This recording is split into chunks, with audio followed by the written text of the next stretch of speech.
First of all, thank you so much to the whole Girl Up team for this nomination and for this introduction. It means so much for me, and it motivates me to keep going the fight till we are equal in sports. And I want to thank everybody for being here today with us. And so, yeah, today I have the great honor to be here with the amazing Abby Wambach, who is someone I've been admiring a long time ago. If I told the 12-year-old Michelle that she was going to talk someday with Abby Wambach about sports, she wouldn't believe it. So, yeah, Abby is someone I look up to, and she's one of the reasons I am who I am today because she has inspired a whole generation to advocate for equality in sports. So yeah, welcome, Abby. How are you feeling today? I'm so good. And I just want to give you so much praise. And I'm just astonished that, I mean, my younger self would not have been able to do what you just did. Talk to my idol in such a beautiful and succinct way. I mean, good job. I'm so excited to talk to you. And I just can't wait to get into it. Yeah, I'm pretty excited. So, are you ready to kick off with our conversation? Yes, I am. Okay, good. So, I would like to ask you, in sports, you can always win and failure can feel crushing, especially when you're young. So, in your long career as an athlete at the top of your game and now as an activist and author, how have you been able to overcome setbacks? And what advice would you have with dealing with failures and that come to your way? One of the things that isn't easy about anything, not just sports, but going on any journey in life, is dealing with life's failures. Failures knocks on everyone's door. How you define that, how you interface with that, how you deal with that and manage that, for me, really has defined the career that I had. Every single time, people don't know this, right? I didn't win every world championship that I entered. But I did learn something from every single one, especially those failures, especially those times where we didn't win. Those were times where I got to reevaluate, figure out what worked, what didn't work, so that I could go back for that next attempt at a world championship and try to win. Interestingly enough, though, when you look at the landscape of the world that we live in now, and I look back on my career, there were so many things that I look to and think of fondly as failure. I have been able to, and I think it's part of the reason why I was able to achieve so much success, is I messed up a lot. I made a lot of mistakes, and some small and some big. And I think one of the things that allows me to live a true and authentic life now is when those mistakes happened, I tried. And when I figured out when mistakes happened, I tried to raise my hand and say, my bad. I tried to really dig into what those failures were. And so over time, leaning into and turning towards the failures of your life gives you more confidence to be able to do it that next time. Everything for me in my life that I've learned from those hard failures or those tough lessons is because I had the bravery to turn towards those failures. And so what I would say, if you're out there and you're struggling with a failure of your life, or you have struggled with failure in your life, my suggestion would be to turn towards it, breathe air into it, talk about it with those that are close to you. Because of course, when you talk to other people about the failures of your own life, the one thing that I am constantly reaffirmed was and is people just have something of their own to share with me that they've been holding on to. And so talking about these failures is really important.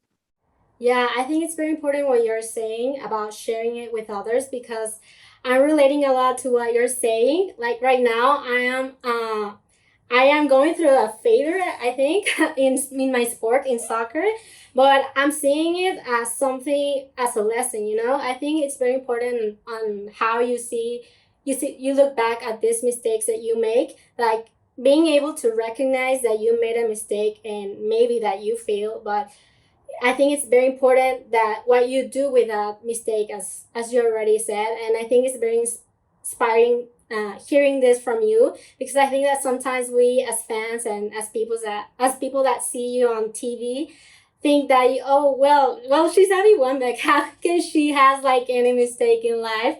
But no, like still you're still human like us, and you still go through hard phases in life. So yeah, thank you so much for sharing that with us. You're welcome. And what I will tell you is I went through 1,000, a million failures, but I never wanted that failure to define me. I never wanted to be the victim of that failure. So in order for me to gain some sort of sense of power, those failures I took very seriously. I paid a lot of attention to those times where I fell down so that I could learn how to get back up better.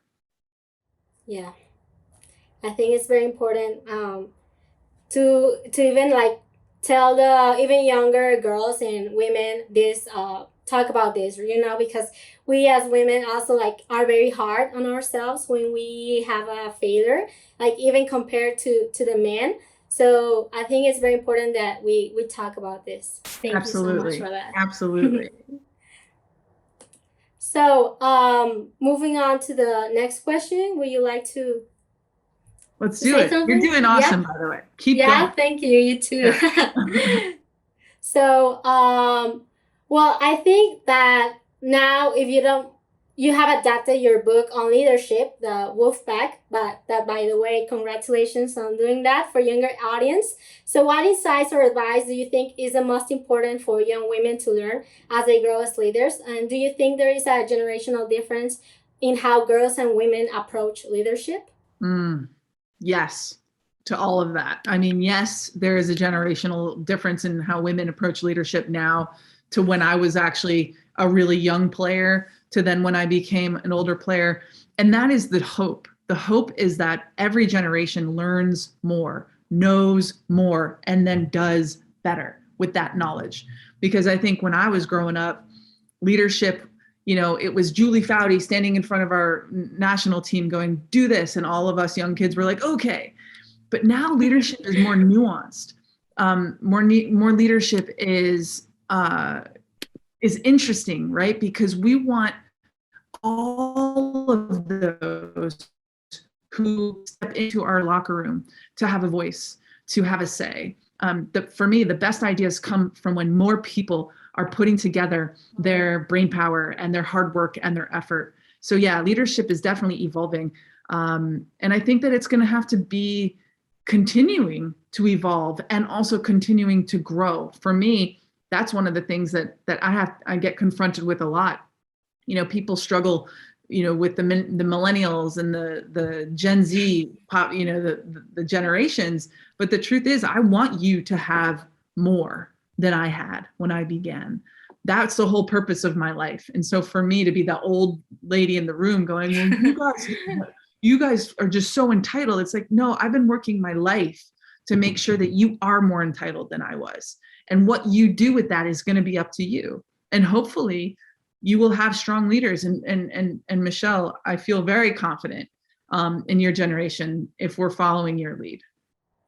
Yeah, I think, for example, you guys have paved the way for us younger generations to keep fighting because this is not over until we are all equal.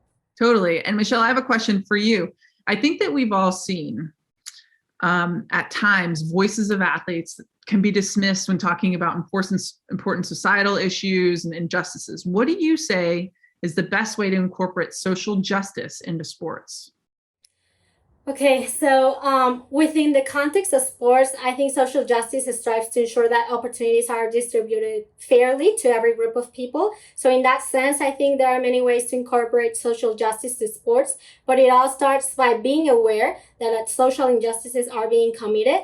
The actions you decide to take must involve attention to the circumstances you're in. So you have a choice to observe, listen, get involved, and then act. So also, in this sense, everyone involved in sports are responsible of making sure social justice is granted. Now, for example, I think you guys, like the U.S. women national team, even like retired players like you, have what you have done with the whole thing of equal pay is a perfect example of how you can involve social justice in sports.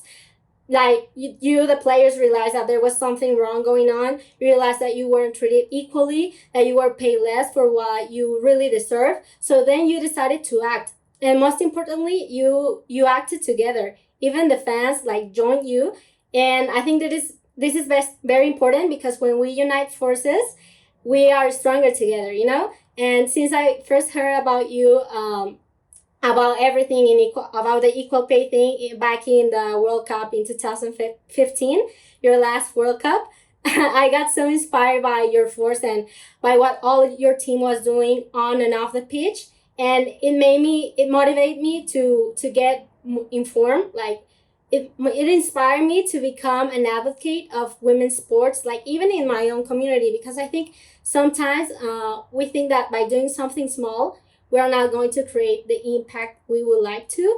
But I think that's wrong, because even by doing something small, like for example, I don't know, making a presentation about inequality in sports in front of your class, that by the way, that's something I did back then, can have a huge impact. Like maybe some people will listen to you, maybe some will not, but the people that are paying attention and that are listening to you, they may become your partner in this fight. And know that you're not alone, that you will eventually find your wolf back, if you still haven't. Yeah, like you said in your book. And yeah, I know a lot of bringing justice comes from the people that are taking the decisions from us, but let's keep resisting till they listen to us, because we have the power, we have the ability to really change something. Wow, Michelle. Wow, like that. First of all, I should just be interviewing you. I should just be interviewing you. You're incredible. Everything that you just said, I'm here for it. And I think that our generation should just, step to the side and let your generation just go on and take the torch and just go with it. Because my goodness, sister, I am proud of you. I am proud to have been a part of this conversation with you. And truly, if you ever need anything from me, I'm here with you. Well done, Michelle. Amazing. Well, thank you so much. It means so much coming from you, because as I already said, you inspire, and your ex-teammates and everyone, women in sports are inspiring a whole generation, and you made it possible for us to raise our voice. So I would just like to end with actually something you wrote in your book of The Call to the Wolfpack. You said, if you have a voice, you have influence to spread. If you have relationships, you have hearts to guide. If you know young people, you have futures to mold. If you have privilege, you have power to share. If you have money, you have support to give. If you have a ballot, you have policy to shape. If you have pain, you have empathy to offer. If you have freedom, you have others to fight for. And if you're alive, you're a leader. Thank you so much for being here with us today, and I hope you all have a great day. This was amazing. Thank you.